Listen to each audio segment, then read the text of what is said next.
d'être ce soir avec nous pour une projection exceptionnelle, évidemment. Alita, Battle Angel. Et bien sûr, comme les producteurs, c'est bien connu, sont là avant tout le monde.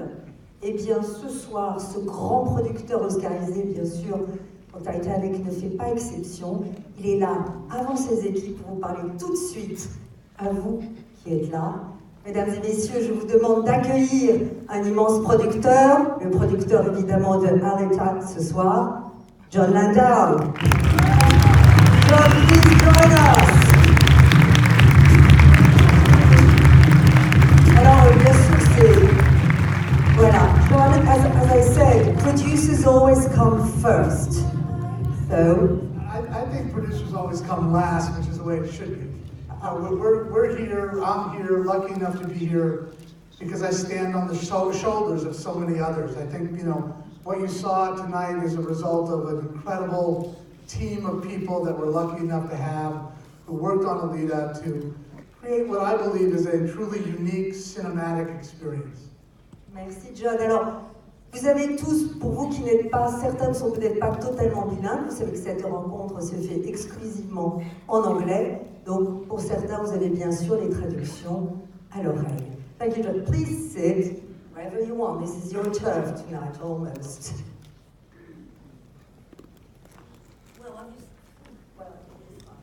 Well, Jon, first of all, thank you very much for being with us. I mean, we know you set the bar pretty high when you produce a film. Small films, Titanic, Avatar, you're now even producing sequels, it's many sequels, so thank you for being here.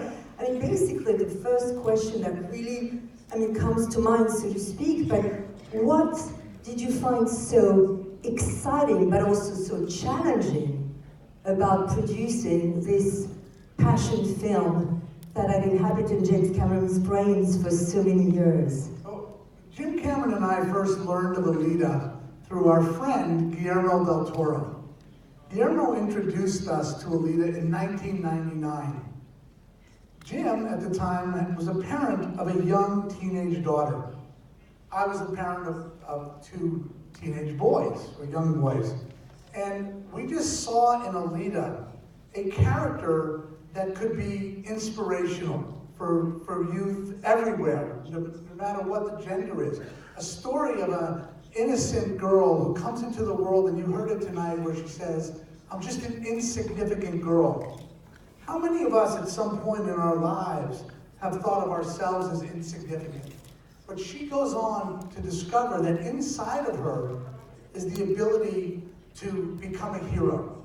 And we thought that was a great message for the next generation, that inside of each one of us is that ability. Well, as he's not here yet, so we can talk about him. I mean, it would be delicate otherwise maybe to do so before, but what made you think, after all these years, and as it was supposed to always be a James Cameron's film, what made you pick, of all directors, you could have had any director, what made you pick Robert Rodriguez? So that happened very fortuitously at a social lunch that Jim and Robert had. And Jim was telling Robert about the 4 Avatar sequels we're making and how long that's going to be. And Robert said to Jim, well, if that's the case, what happens to movies like Alita? And it was at the end of a 3-hour lunch. And Jim said, you have 15 more minutes. And Robert said, sure. And Jim showed him an art reel that we had created in 2005 that was a short version of the movie. And Robert fell in love with it. Jim gave him a script that Jim had written. It was too long. It was 186 pages, and gave him 600 pages of notes. And he said to Robert, if you can crack this, you can direct the movie. And Robert brought us back 4 months later, the script, and we didn't miss anything. All of the heart that Jim had written in the script, all the character work was still there. And that told us that Robert saw the movie the same way we did, and we felt that we could partner with him to parent our child, Alita, together. Well, let's now welcome the man we just talked about, the director behind, not at all, but many things, Robert Rodriguez. He's here tonight with us as well, director of Alita, Battle Angel.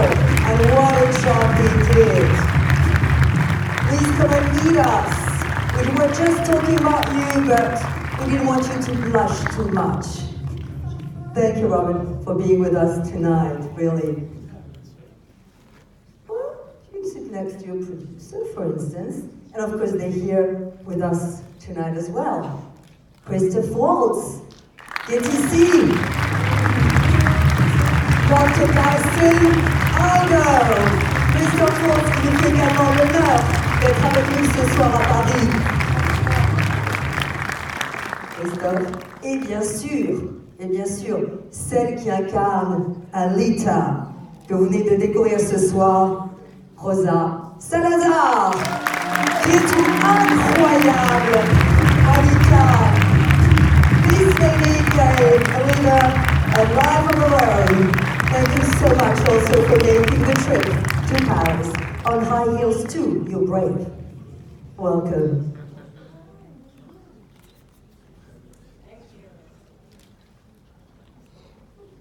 Bonsoir. Well, we were discussing earlier with Jon, how it all came about, a little bit for you, Robert, to step into the project, and we were talking about the challenges, but personally, your challenges, whether creatively, technically, or even the thought of stepping into James Cameron's shoes, which was you the most exciting or the most daunting challenges facing you? Everything you mentioned was definitely on my mind. It was exciting, daunting, challenging. But I always believe that, when you are faced with a challenge that feels like it's beyond your capabilities, then you're on the right track, because it's going to take you to a different place. So I was eager to try my hand in trying to make something on the level that Jim usually does, and Jon, these big movies that appeal to people all over the world because it has a really great central message and characters and stories that has a great mix of truth and spectacle, because the spectacle is why you go to the movies, but really the heart of the film is so strong in their films. I wanted to learn how to do that, and I knew with someone like Jim Cameron as a mentor and Jon as a producer that that I could get much closer to accomplishing that with them than on my own, for sure. Well, you were always, a big fan of Yukito Kishire's work, but I'm turning now to your actors, and I was wondering what, Rosa, what, Christoph, what inspired you most about the project? How did you make these iconic characters your own? What did you tap into to be these characters? Rosa, ladies first. Oh, thank you. Well, I love the script. The script was beautiful. And I love the story of Alita. I love the fact that in the beginning of the story, she is someone who feels quite insignificant. And by going on a journey inward, she discovers that she's not insignificant at all, that she actually is quite extraordinary and has the ability to change her life and possibly the lives of many, many, many others. So I like that. That inspired me. What about you? How did you get in a way into the Dr. Landau, character? How did you get him your own? What inspired you about him? I don't know. But what's inspiring about this whole thing is it's a big story. There's so many aspects, so many details. They all ring true. They all drive the story. They all happen. They all energize the story, energize you as a viewer, and therefore, why should I exclude my little self? But I think the incredible thing that Christoph does, and I'll say this with him in the room, he grounds the story in a reality. Here we have an Alita character that we've used computer-generated effects to create her performance, but Christoph, grounds this movie in a reality that is relatable. We've all either been on one side or the other, or both sides of parenthood, and he represents a very relatable character with this second chance at fatherhood. Évidemment, ceci est votre rencontre. Les questions sont à vous. N'hésitez pas, des micros passent. Please have your questions ready. Or I can go on, by the way. Any, because I can't see you well. Yes, please, a question there. Bonjour, alors super film, et j'avais une question surtout par rapport au manga. Est-ce que, alors en fait, c'était au niveau déjà du choix du nom. J'ai été un peu étonné que ça s'appelle Alita et non Gali comme dans le manga. Et le deuxième choix que j'ai trouvé étonnant mais intéressant, c'était le fait que vous parliez qu'elle devienne une héros en fait, une héroïne. Et dans le manga, c'était vraiment centré sur le fait qu'une cyborg est plus humaine que certains humains en fait. Et je voudrais, voilà, c'est ma question au final. Pourquoi ce choix? Well, it's a question really about, going back to the manga, so to speak. You make two choices that seem, in a way, to differ slightly from the manga. One is Alita. In the original, she was called Gali. Now, you also say that, in the film, she really turns into a heroine. She becomes the hero. In the manga, it's more what's said is that some cyborgs, in a way, are more human than humans. Look, I'll just start, by addressing that. We've talked, the three of us, we were just doing some stuff. This is a movie about what does it mean if you're human? Do you need a physical body that's human? Do you need, a heart? Do you need a brain? Do you have a soul? It's a consciousness. And I think, we held true to what Kishiro created. And one of my big thrills just happened, 2 days ago, when I flew to Tokyo before coming to Paris, and I screened the movie for Kishiro. And his reaction to it was that he said to me, "You lived up to the promise of staying true to my work, not doing the Hollywood version, but doing the cinematic version." And that was one of the big thrills for me. Question. Là-bas, s'il vous plaît. N'hésitez pas à Bonsoir. If you want to stand up. Oui, bonsoir. J'avais une question concernant l'embargo qu'il y a eu sur les critiques. Est-ce que la production est au courant et le réalisateur? Qu'est-ce que vous en pensez? Et qu'est-ce que vous en dites? Est-ce que c'est qu'en France ou c'est ailleurs aussi? Oh, it seems there was an embargo on critics. Is it something that is usually done, or is it only done in France? Or what do you think about this, giving critics an embargo date? I think every movie has an embargo date. And ours internationally is established with when we do our world premiere later this week in London on the 31st. And it's not unusual, it's something standard, and it comes from the studios, just so everything drops at the same time. The way the cycles work, we'll oftentimes screen for one critic 2 weeks early, another critic a week later, and if they're just dropping their reviews randomly, it's not beneficial for anybody. Avoiding spoilers too. Question here. Please stand up. Oui, bonsoir. Juste une question à propos du méchant qu'on voit de manière très rapide.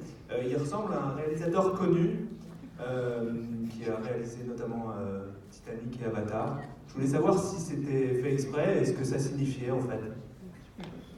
It seems there is a villain who briefly appears in your picture that seems to have the face of a certain director who did Titanic, Avatar. Was it just an impression of this gentleman, or did you actually do a villain with James' face and body? So you're talking... Yeah, so you mean the Ed Norton character? No, that's just Ed Norton. He just happens to look uncanny. But it also, if you're familiar with the manga, the whole design of the Nova character had that sort of hair and everything that people think of with Jim. Jim now has very short hair, but the sphere, I can see people, thinking that. All right, question here, please. Can you stand up? Bonsoir. Alors moi j'ai une question pour Rosa. Les scènes de combat, est-ce que c'était vous? Est-ce que vous avez suivi un entraînement spécial pour ces scènes qui, by the way, sont sublimes? Well, it's a question for you, Rosa. I mean, it's about the combat scenes, which, by the way, are terrific. I mean, what kind of training, if any, you had to go through to be that on screen? I did 5 months of exhaustive martial arts training. It was pure agony. I did a mélange of martial arts. We did some Muay Thai, we did some staff fighting, some eagle claw, some kickboxing to get my endurance up. I didn't want to do 2 kicks and then be winded for the rest of the day. It was arduous because in the process, some days you go in and you are making progress and you feel really powerful and cool, and then the next day you go in and you're absolute shit. And I was faced with my limitations almost every day, but I pushed through them, and so what the effect of that was, I was not only training my body for Alita, I was also training my mind almost by accident. So yes, it was an uphill battle. For me, I'm small and I'm fit and I'm active, but it takes a lifetime to accomplish some of those moves. So, You know, we accomplished Rosa's character through performance capture. And I've heard Rosa talk about that process from her perspective, how it was not cumbersome, that it ultimately freed her up. I've never asked you, Christoph, playing scenes opposite someone who is not in a costume, is not dressed in the period. What was that like for you as an actor playing opposite? Did it change anything? Nothing whatsoever. It's always Rosa. Your answer, always Rosa. did you get your answer? Or? I got my answer. He's hijacking your Q&A, so. That's all right. Get You used can to do it. anything he wants. Question là-bas. Bonsoir. Alors, tout d'abord, merci beaucoup pour ce film que j'ai trouvé absolument formidable. Donc, vous avez adapté un manga, mais finalement, on ne trouve aucun accent nippon dans ce film. Vous n'avez pas utilisé les influences cyberpunk du manga. Vous êtes plutôt allé vers des influences latino, avec une ville, Island City, qui ressemble un peu à Cuba ou à des villes mexicaines. Et en fait, j'aurais aimé savoir pourquoi vous avez préféré privilégier cette ambiance latino à une ambiance un peu plus japonisante, qui aurait été un peu plus un hommage au manga. Voilà. Well, thank you so much first for a terrific film. The lady was wondering, obviously, it's adapted from a manga, but in Alita, I mean, there's really no cyberpunk or Japanese, really manga, hits that. It's more like a Latin American feel flavor. I mean, why?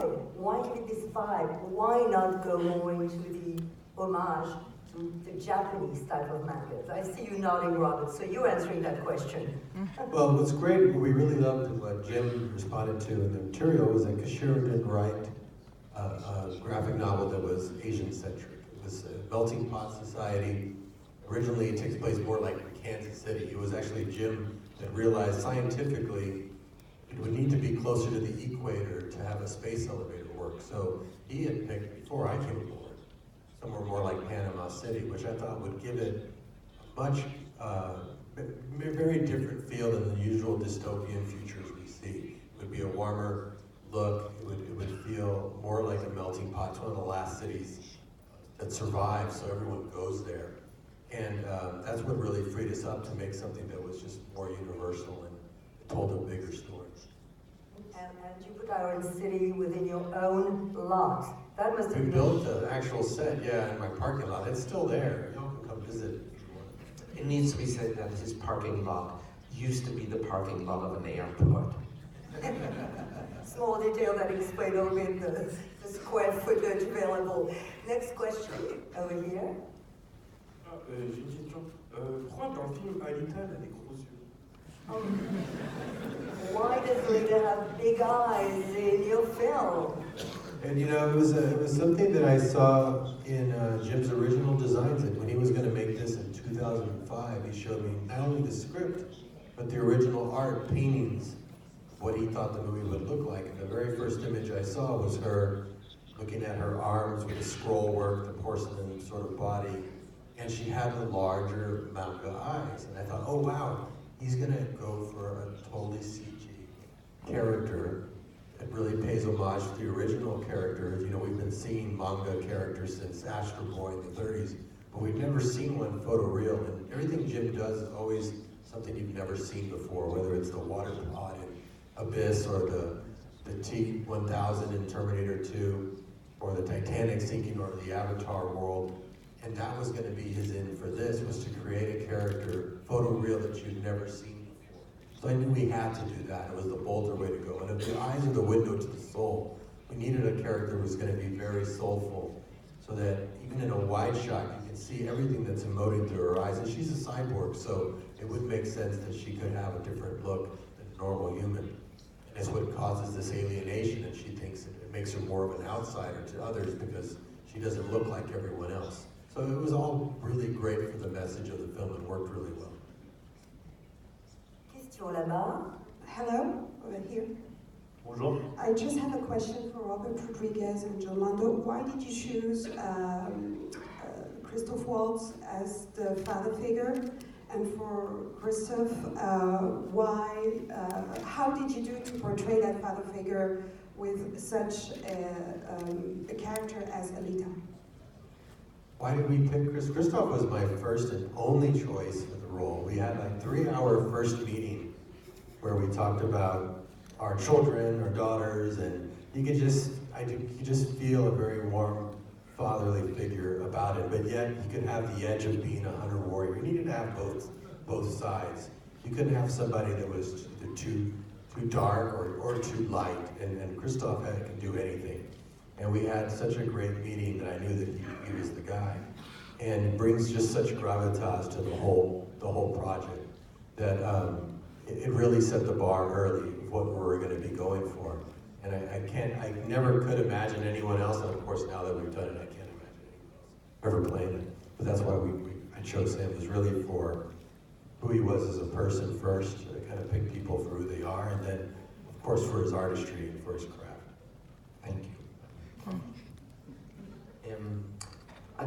Look, I look for story. What's the story?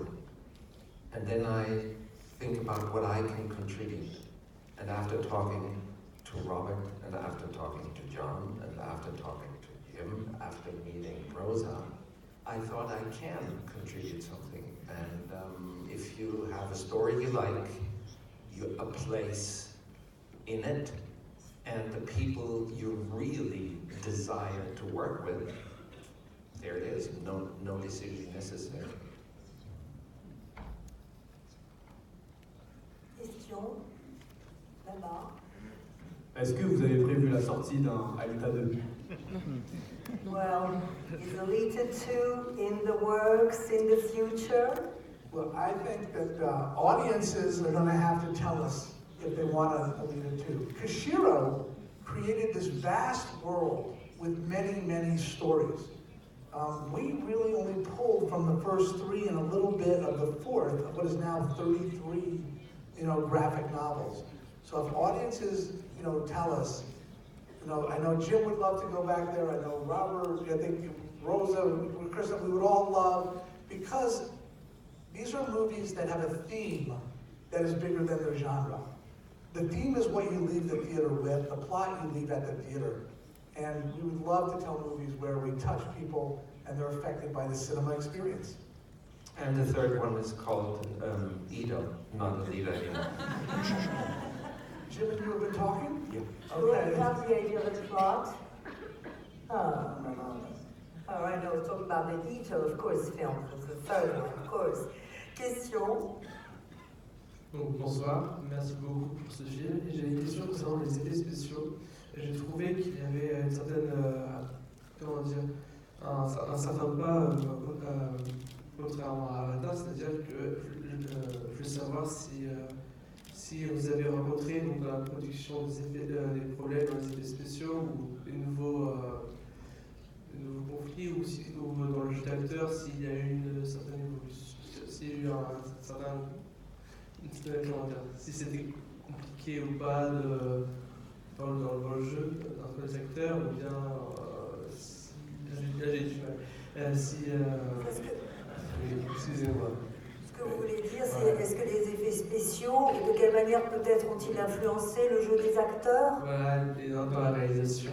D'accord. To what extent, if any, special effects, play a part into the directing, into the acting itself, maybe into the producing?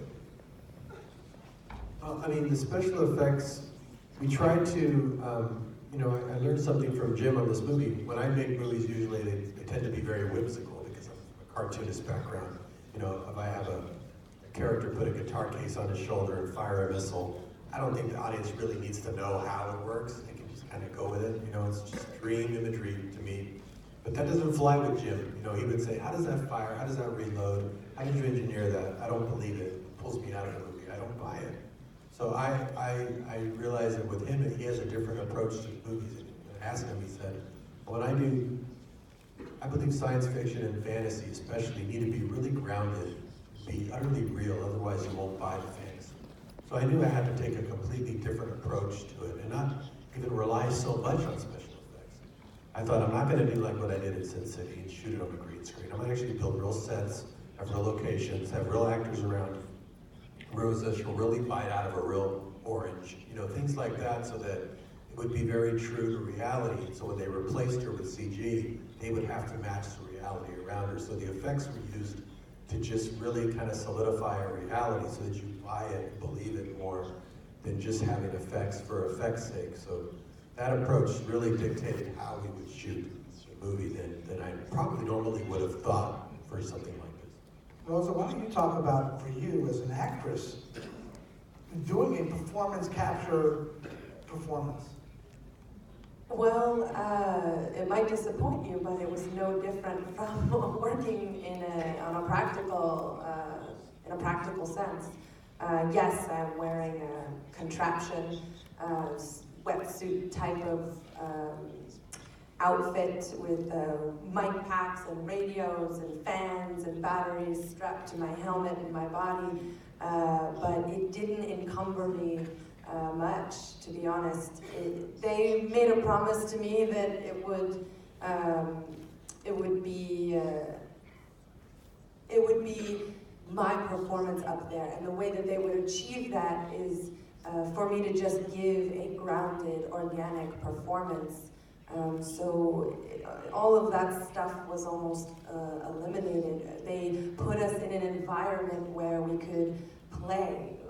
We had the city, 97,000 square feet of actual practical city. So I think we spent 3 days on a green screen, which is really nothing for a movie of this kind. What it was like for me was actually quite freeing because it neutralized me in order to create something new. All of the other bodily discomforts sort of went away, and I was able to just do what I always do, dressed as a spaceman. Question là-bas. Hello.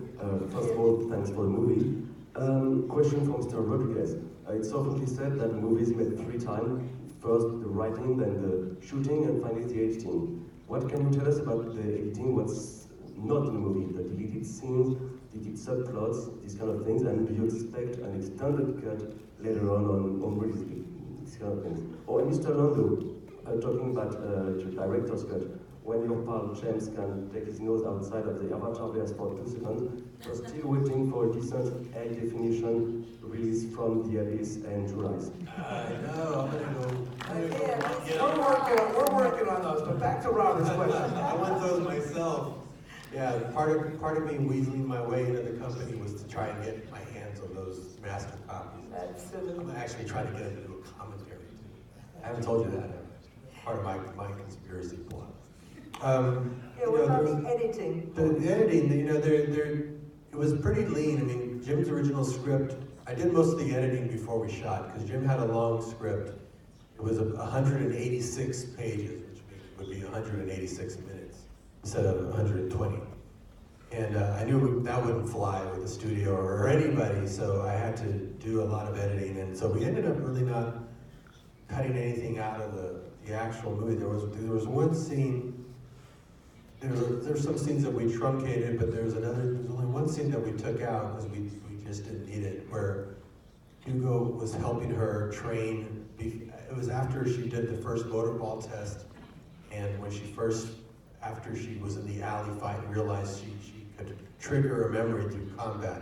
So he was trying to get her to whack some things on the skates, and she almost gets a flash, but she doesn't, and she realizes it has to be a life or death situation. We just ended up using that line as a line of dialogue later instead, and not using the whole scene, just to keep it. I wanted to keep it pretty tight, because that's just felt like the pace of it. I think that was it. Really, there was nothing. I wouldn't include it on the Blu-ray or anything because we'd have to go do all the visual effects for it. We cut it really early, and it was the first day of shooting, so we were just kind of getting our bearings, and it was not an essential scene, so it was a good scene to start with. I'm sorry, but we haven't mentioned a scene that, to me anyway, was absolutely mind-blowing, is when Alita, so let's talk about love, shall we, literally offers her heart, which I thought was absolutely amazing. And we haven't talked yet about, you just mentioned Hugo, but we haven't really talked about the other heart of the film, which is literally a love story. How did you, it is a love story on many levels. It's also about our differences, isn't it? And how love, basically, whether it's human or cyborg, is love. For Jim Cameron, the scene where she says, "I will give you my heart," that was such a focus to him in the writing of the script that it all revolved around that for him as he developed this story out. So, again, it metaphorically, it means so much, and I think, science fiction is a great opportunity to be a metaphor for the world in which we live. Whether it's the "I give you my heart," or whether it's falling in love with somebody that you've looked down upon, their type of people, or whether it's finding yourself in the world. That's what we do with cinema, and science fiction allows us to do that in a unique way. Even Iron City is a metaphor for many places nowadays that we feel dumped into, right? As you know it, right? Absolutely. Question. J'avais une question. Oui. J'aurais voulu savoir, les films adaptés de manga, de jeux vidéo, en règle générale, ça fonctionne pas très bien au box-office ou au niveau de la critique. Est-ce que vous avez une sorte de pression par rapport à ça? Well, films adapted from mangas or video games have not known to be really great box office hits. Was there any pressure or anything that was attached to that knowledge or field? I didn't know the manga that well before, because when I first heard about this project, it was back in 2000. I saw an announcement that Jim was going to make this his next movie. It had a picture of Jim, and it had a picture of Alita from the manga. So I thought, I can see why he would want to do that, because it's a really strong female protagonist, a cyborg, it's a future, it's all this stuff Jim loves. And I purposely stayed away from the manga because I didn't want to. It said it was his next movie, so I thought it was going to come out in a couple of years. So I thought I don't want to spoil the story and know what's going to happen. So I stayed away from it. So my first exposure to the story was actually reading Jim's script, not the manga. I actually read his script first and thought it was just fantastic. And then I went and read the manga and saw how he took the manga and he really crafted a very cinematic story that could play to the whole world. So it didn't feel, it wasn't like with Sin City where I was going and taking each page and just making it move, where I was truly just translating it, not even adapting it. I was just making that move on screen. This was really a translation that he did, an adaptation that he did, where he took the essence of the manga, but created a whole much more, even the creator saw it and was surprised by how much heart and emotion that it had. It went way beyond what was in the manga. So we felt that we had something really special that didn't rely on people's pre-knowledge of the manga or having to stay super true to every frame of it, like I had done religiously in the other pictures. Dernière question. Oui, micro. Good evening. I got a question from Mr. Rodriguez again. Sorry, guys. In your movie, we can recognize a lot of references to other blockbusters like Transformers, Pacific Rim, or Ghost in the Shell. So my question is, what were your influences? What movies and what artworks inspired you in the making of this movie? Really, it was just the original art of Kishiro, and you know, sometimes people say, "Hey, were you inspired by Rollerball?" I was like, "Well, no, Kishiro might have been, because that was actually Motorball was in his original manga graphic novel." So sometimes artists tend to, you know, pastiche different influences that they have, and so if it's in the movie, it's because it came secondhand from the original source material, or we really, you know, went by the design. Even is very reality based. Like for me, when we're designing like her shoulder that's under her shirt most of the time, for me it doesn't really matter if it really connects correctly. But Jim is very different. He's very much, things have to really look like they would work, or he doesn't buy it. He would say, let me see what's right here. No, that wouldn't move forward like that. You have to redo that. He would tell the guys to re-engineer it and redesign it so that it could actually work. So that really informed a lot of the design, more than any other movies. It was really based more on reality than on fiction. It's the old thing. Form follows function. So true. Merci beaucoup. Thank you very much.